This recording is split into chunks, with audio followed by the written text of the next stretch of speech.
Assalamualaikum warahmatullahi wabarakatuh.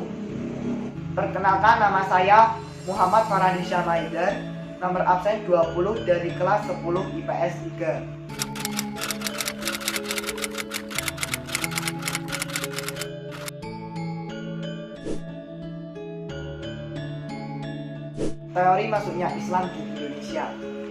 Teori masuknya Islam di Indonesia salah satunya adalah teori Gujarat. Teori ini beranggapan bahwa agama dan kebudayaan Islam dibawa oleh pedagang India dari daerah Gujarat, India yang berlayar melewati Selat Malaka. Teori ini menjelaskan bahwa kedatangan Islam ke Nusantara sekitar abad ke-13 melalui kontak para pedagang dan kerajaan Samudra Pasai yang menguasai Selat Malaka pada saat itu. Selain teori Gujarat, ada juga teori-teori tentang masuknya Islam di Indonesia, yaitu teori Persia, teori Cina, dan teori Mekah.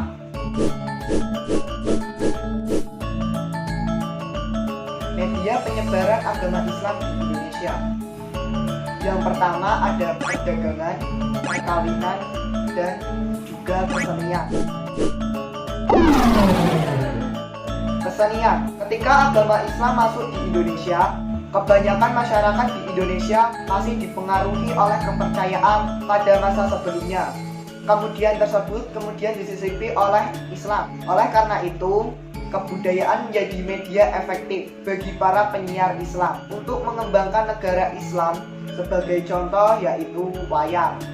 Tokoh yang menggunakan media wayang untuk menyebarkan agama Islam ialah Sunan Kalijaga. Beliau tidak pernah meminta upah pertunjukan, tapi hanya meminta penonton mengikuti mengucapkan kalimat syahadat. Daerah perkembangan Islam di Indonesia. Banyak daerah di Nusantara yang menjadi tempat berkembangnya Islam, seperti Samudra Pasai, Malaka, dan Demak. Salah satunya Malaka. Malaka merupakan konsep pelabuhan dan perdagangan yang sangat strategis. Sejak didirikan Kesultanan, Malaka mendapat pengaruh dari para pedagang Arab, India, dan Cina sekitar abad ke-14 dan ke-15.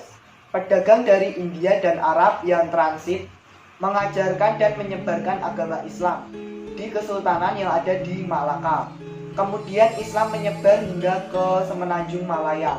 Selain ke Semenanjung Malaya, Islam juga menyebar hingga ke tanah Sumatera dan Kalimantan. Masuknya kerajaan Islam di Indonesia. Masuknya kerajaan Islam di Nusantara menyebabkan banyak pengaruh. Salah satunya terhadap kerajaan di Nusantara, mulai dari Sumatera, Jawa, Kalimantan, Sulawesi, Maluku, Papua, hingga ke Nusa Tenggara. Salah satu kerajaan yang paling berperan yakni Samudra Pasai. Kerajaan Samudra Pasai diperkirakan mulai tumbuh dan berkembang pada tahun 1270 hingga 1275, merupakan kelanjutan kerajaan Perla. Menurut laporan Marco Polo, kerajaan Samudra Pasai berkembang menjadi pusat agama Islam di wilayah Sumatera bagian utara, menggantikan kedudukan kerajaan Perla. Peninggalan kerajaan Islam di Indonesia. Masuknya agama dan kebudayaan Islam ke Nusantara secara langsung maupun tidak langsung terhasut pengaruh besar terhadap kebudayaan dan cara hidup masyarakat yang lain. Dan banyak peninggalan kerajaan Islami yang hingga sekarang masih kita jumpai. Di antaranya itu meliputi yang pertama, ada keraton, masjid, makam atau batu nisan, kaligrafi, dan pesantren. Peninggalan yang dengan mudah kita jumpai adalah masjid. Seperti salah satu contoh adalah Masjid Agung Demak. Jadi, begitulah proses masuk, penyebaran, perkembangan agama Islam di Indonesia. Terima kasih, sampai jumpa. Wassalamualaikum warahmatullahi wabarakatuh.